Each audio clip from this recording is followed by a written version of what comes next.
আন্তর্জাতিক অপরাধ আদালত এবং আন্তর্জাতিক বিচারিক আদালতের উদ্দেশ্যে পাঠানো একটি গুরুত্বপূর্ণ নথি আমার হাতে এসেছে। নাম chronological assessment of judicial violation in Bangladesh after 5th of August 2024। এটি কোনো সাধারণ রিপোর্ট নয়, বরং এক গভীর এবং বিশ্লেষণ এবং নথিপত্র।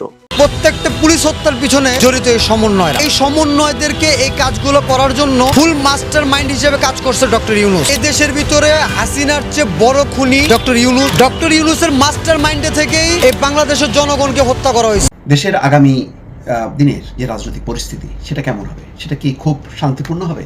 সেটা কি সৌহার্দ্যপূর্ণ হবে? সেটা কি অত্যন্ত গণতান্ত্রিক সহনশীলতার মধ্যে যাবে নাকি যাবে না? সরকারে যারা আছেন কেউ কেউ মনে করছেন যে পরিস্থিতি ভালো না। তার একটা ইঙ্গিত তথ্য উপদেষ্টা মাহফুজ আলম বলছেন সবাই সংঘাতের জন্য মুখিয়ে আছে, অল্প কয়েক মাসের মধ্যে দেখতে পাবেন। বিপজ্জনক কথা। আওয়ামী লীগ আছে, আওয়ামী লীগ থাকবে, প্রত্যেকটা বিচার এই বাংলার জমিনের ভিতরে হবে। বঙ্গবন্ধুর বিরুদ্ধে কথা বইলে কোনো লাভ নাই। মূর্তি ভাঙছে, এরকম মূর্তি বহুত হইব। 32 নম্বর বাড়ি ভাঙছেন, ওই বাড়ি স্বর্ণের হবে। শেখ হাসিনা আছে, শেখ হাসিনা থাকবে। ইউনূস সাহেব, আপনি দিয়ে মঙ্গল হইব, একজন সুদখোর মানুষ দিয়ে এই দেশ মঙ্গল হবে। গ্রামের ভাষায় একটা কথা মনে পড়ছে, কোথায় আনার কালি, কোথায় জুতার কালি, কোথায় শেখ হাসিনা আর কোথায় ইউনূস। আন্তর্জাতিক খেলোয়াড় বাংলাদেশটাকে একদম ধ্বংস করে ছেড়ে দিল। আপনারা কোনো কথা বলছেন না, আপনাদের কোনো বিবেকই কাজ করে না। আপনারা প্রতিবন্ধী হয়ে গেছেন, আপনারা কথা বলার সাহস পান না, আপনাদের মুখ থেকে কথা বেরোয় না। কবে কথা বেরোবে? যেদিন এই দেশটা পুরোপুরি ধ্বংস হয়ে যাবে সেদিন, যেদিন এই দেশের অর্থনীতি ভেঙে পড়বে সেদিন। আসসালামু আলাইকুম দর্শক, এই মুহূর্তে পাওয়া সবচেয়ে বড় ব্রেকিং নিউজ। দর্শক, বর্তমান বাংলাদেশের সরকার এবং উপদেষ্টা ইউনূস সহ সবাইকে উদ্দেশ্য করে আন্তর্জাতিক আদালত থেকে একটি চিঠি এসেছে। কী সেই এই রহস্যময় চিঠি? দর্শক, সম্পূর্ণ ভিডিওটি শুনলেই এবং দেখলেই মূল বিস্তারিত জানতে পারবেন। তার আগে দর্শক, ভিডিওর শুরুতেই অনেকগুলো বিশ্লেষকের বিস্তারিত আপনারা দেখছেন, দেখেই বুঝতে পারছেন আজকের ভিডিওটা কতটা গুরুত্বপূর্ণ এবং আকর্ষণীয় হতে যাচ্ছে। দর্শক, তাই দেরি না করে সম্পূর্ণ ভিডিওটি না টেনে মনোযোগ সহকারে দেখে আসি। দেখার আগে বলবো, যারা এখন পর্যন্ত আমাদের চ্যানেলটি সাবস্ক্রাইব করে নাই দয়া করে সাবস্ক্রাইব করে দিবেন, আর যারা ইতিমধ্যেই সাবস্ক্রাইব করে দিয়েছেন তাদেরকে অসংখ্য ধন্যবাদ। তো দর্শক, চলুন সম্পূর্ণ ভিডিওটি মনোযোগ সহকারে দেখে আসি। নথিটি লিখেছেন বাংলাদেশের একদল মানবাধিকার কর্মী, আইনজীবী, সাংবাদিক এবং প্রবাসী নাগরিক যারা নিজেদের নাম প্রকাশ করেননি নিরাপত্তার কারণে। তাদের দাবি 2024 সালের 5 আগস্টের পর থেকে বাংলাদেশের রাষ্ট্রীয় কাঠামো ভেঙে পড়েছে। সংবিধান, বিচার ব্যবস্থা, মানবাধিকার সবকিছু একসাথে বাংলাদেশে ক্ষতিগ্রস্ত শুধু নয়, একদম উপড়ে ফেলা হয়েছে। তারা এই নথি তৈরি করেছেন শুধু অভিযোগ জানানোর জন্য নয়, বরং ইতিহাস সংরক্ষণের জন্য, যেন ভবিষ্যতের বিচার কার্যে প্রমাণ থাকে যে এই সময়ে কি ঘটেছিল, কারা দায়ী ছিল আর কতটা সুসংগঠিতভাবে এই অন্যায় চালানো হয়েছিল। এই লেখকদের মতে 2024 সালের 5 আগস্ট ছিল বাংলাদেশের ইতিহাসে একটি ভয়ঙ্কর টার্নিং পয়েন্ট। সরকারি চাকরিতে কোটা বিরোধী আন্দোলন দ্রুত ছড়িয়ে পড়ে, ছাত্রদের দাবি মিশে যায় উগ্র ইসলামপন্থী গোষ্ঠীর সহিংসতায় এবং এক পর্যায়ে নির্বাচিত সরকার উৎখাত করা হয়। মাত্র 3 দিনের মধ্যে একটি অনির্বাচিত অন্তর্বর্তী সরকার ক্ষমতা নেয়, যার নেতৃত্বে ডক্টর মোহাম্মদ ইউনূস ক্ষমতা দখল করেন। এই পরিবর্তন ঘটে সম্পূর্ণ সংবিধানের বাইরে। রাষ্ট্রপতি এবং আদালতের পরামর্শের কথা বলা হলেও সেই দলিল আজও প্রকাশিত হয়নি। এর ফলে শুরু হয় এক অভূতপূর্ব সাংবিধানিক শূন্যতা। নির্বাচনের সময়সীমা, নাগরিক অধিকার, রাষ্ট্রীয় জবাবদিহিতা সব মুছে যায়। নথিতে বলা হয়েছে আদালত পরবর্তীতে এই সরকারকে বৈধ ঘোষণা করলেও কোনো লিখিত ভিত্তি প্রকাশ করা হয়নি। আইনের নামে তৈরি হলো এক অদ্ভুত অবৈধ কাঠামো, যেখানে আইন শাসিত নয়, আইনি শাসনের যন্ত্রে পরিণত হয়েছে। এই বিশৃঙ্খলার ফাঁকেই দেশ জুড়ে সক্রিয় হয়ে ওঠে উগ্র জঙ্গিরা।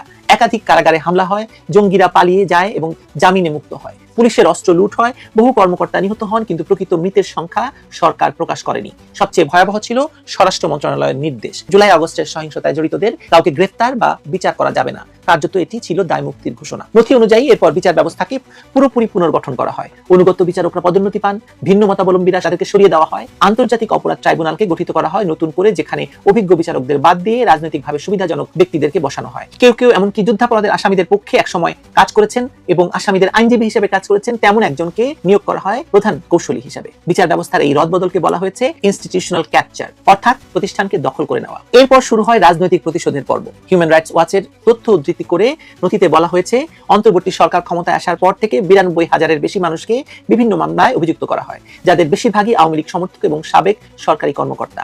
18,000 মানুষকে গ্রেপ্তার করা হয় অপারেশন ডেভিল হান্ট নামে অভিযানে। এমনকি সাংবাদিকদের বিরুদ্ধেও হত্যা এবং সন্ত্রাসের মামলা দেওয়া হয়। স্বাধীন সংবাদ মাধ্যম কার্যত বন্ধ হয়ে যায়, অনেকে দেশ ছাড়েন এবং কেউ কেউ গুম হন। 2025 সালে এসে সরকার আরো এক ধাপ এগিয়ে যায়। সন্ত্রাস বিরোধী আইনে সংশোধন এনে আওয়ামী লীগকে আনুষ্ঠানিকভাবে নিষিদ্ধ ঘোষণা করা হয়।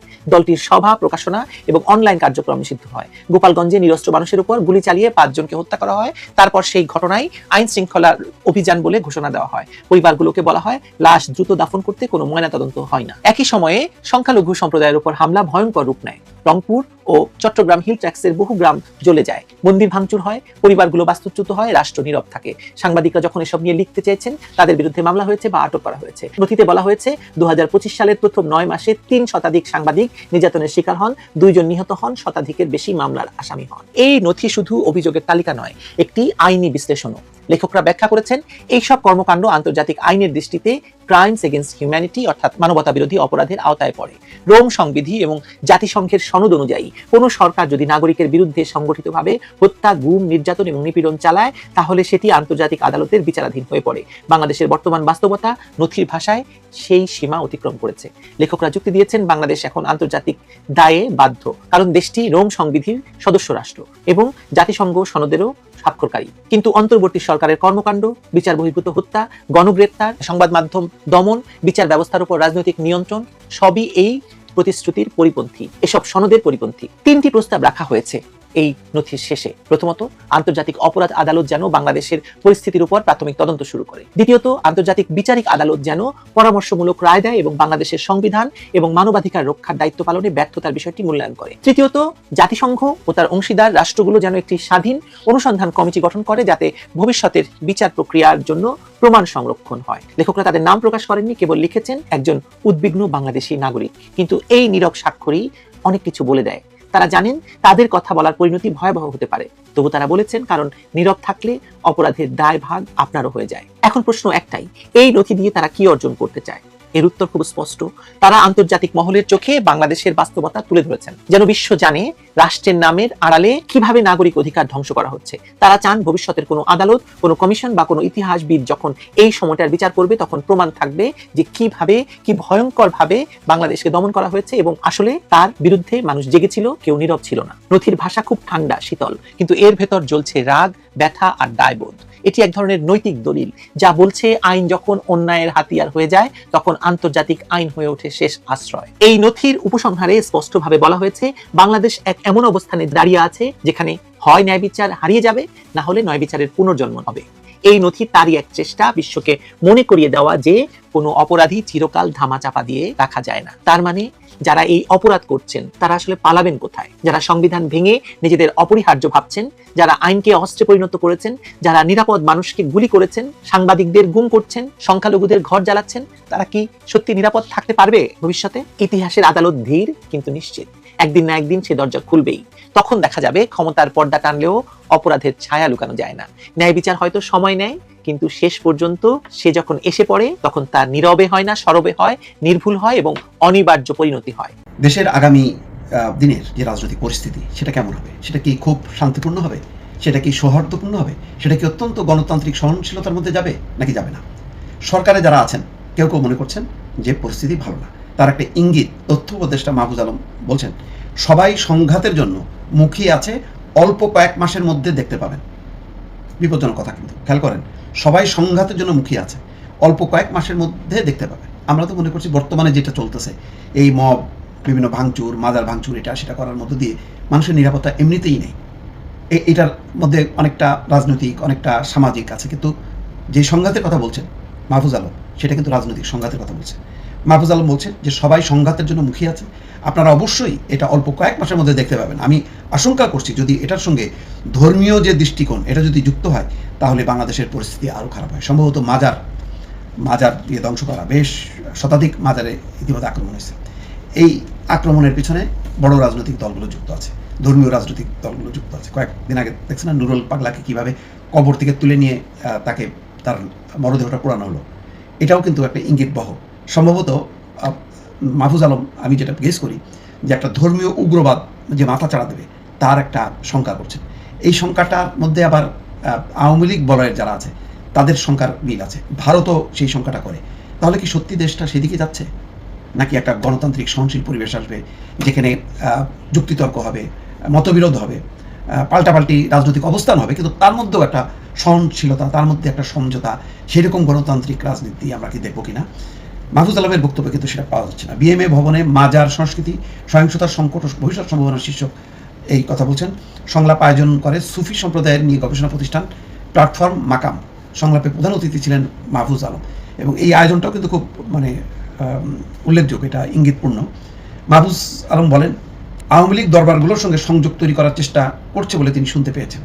অর্থাৎ মাজারে যে আক্রমণ হচ্ছে, সেই মাজার ভিত্তিক যে ধর্মীয় গোষ্ঠী, তার সাথে সংযোগ তারা তৈরি করছে। দরবারগুলোকে এটা বোঝানোর জন্য যে অধ্যাপক ইউনূস সরকার এসে মাজার ভেঙে দিচ্ছে, মসজিদ থেকে বের করে দিচ্ছে। তিনি বলেন, এই কোশ্চেনটা অন্তর্বর্তী সরকারের ইস্যু নয়, এটা 50 বছর ধরে চলছে। যখন সরকার পরিবর্তন হয়, মসজিদ কমিটি বদল হয়, ইসলামী ফাউন্ডেশনের গভর্নিং কমিটি বদল হয়। তথ্য উপদেষ্টা আরও বলছেন যে রাষ্ট্রীয় ফ্যাসিবাদ চলে গেলেও সামাজিক জায়গায় ফ্যাসিবাদ তৈরি হয়েছে।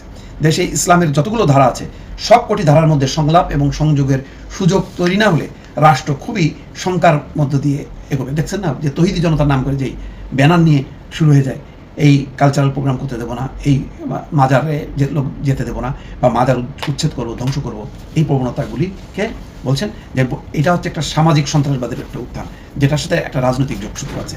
তাহলে আগামী দিনে কি সেরকম ধারা প্রবল হবে? এটা এখন প্রশ্ন। দর্শক, বাংলাদেশ আওয়ামী লীগ সভানেত্রী শেখ হাসিনা খারাপ ছিল নাকি ভালো ছিল, সেই আলাপ আপনি করেন, আপনারা করেন। কিন্তু আমার কয়েকটি প্রশ্ন, যেমন ধরেন, শেখ হাসিনার নোবেল ছিল না, তিনি কোনো বিশ্ব মাঠের খেলোয়াড়ও ছিলেন না, তার বিশাল কোনো হেডম ছিল না, এবং হেডম তিনি কখনো দেখাবার চেষ্টা করেননি।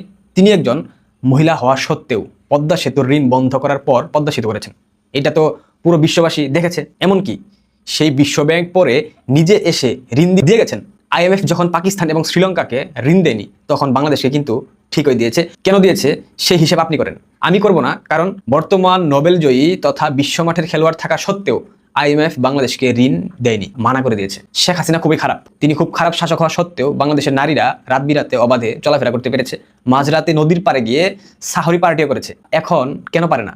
কেন এত ভয়? এখন তো নোবেল জয়ের হাতে দেশ, শেখ হাসিনা খারাপ ছিল মেনে নিলাম, তাহলে মানুষ তো চাল, ডাল, ভাত, মাছ পেয়েছে, অথচ এখন দেখছি চারদিকে হাহাকার, হতাশা। চালের বস্তার দাম কিভাবে 3 গুণ বেশি হয়? এই প্রশ্ন কি আপনারা কখনো করেছেন? শেখ হাসিনা তার দলের সঙ্গে জোট ছিল 14 দল। এই 14 দলকে নামতেও বিরোধিতা এবং ষড়যন্ত্র করে গেছে মোট 36টা দল, অথচ সেই 36টা দল এবং আরো কয়েক ডজন দল অনিবন্ধিত, এরা মিলে দেশ পরিচালনা করলেও দেখছি দেশের নদীতে পাথর থাকে না, বালি থাকে না, কয়লা থাকে না, ব্রিজের নাট থাকে না, এলিভেটেড এক্সপ্রেসওয়ের বিদ্যুৎ থাকে না, চুলায় গ্যাস থাকে না, দোকানে ভোজ্য তেল থাকে না, দেশে ভ্যাকসিন থাকে না, গুদামে খাদ্য থাকে না, নদীতে হাজারো হাজারো লাশ ভাসে, অথচ আইন শৃঙ্খলার দায়িত্বে কতিপয় দেশপ্রেমিক বাহিনীও নিয়োজিত এখনো আছে। শেখ হাসিনার মতোই সেই খারাপ শাসক থাকা সত্ত্বেও প্রিয় শায়েখ আদনান হুজুর হালি হালি বিয়ে করে বউ রাখতে পেরেছে। তা এখন দেখি সেই শায়েখের বউরাও কি সব আন্দোলন করেন, জুতা মেরে ডিভোর্স দিয়ে দেন, যা ইচ্ছে তাই অবস্থা। এইসব কেন হচ্ছে? এখন তো নোবেল জয়ীর হাতে দেশ।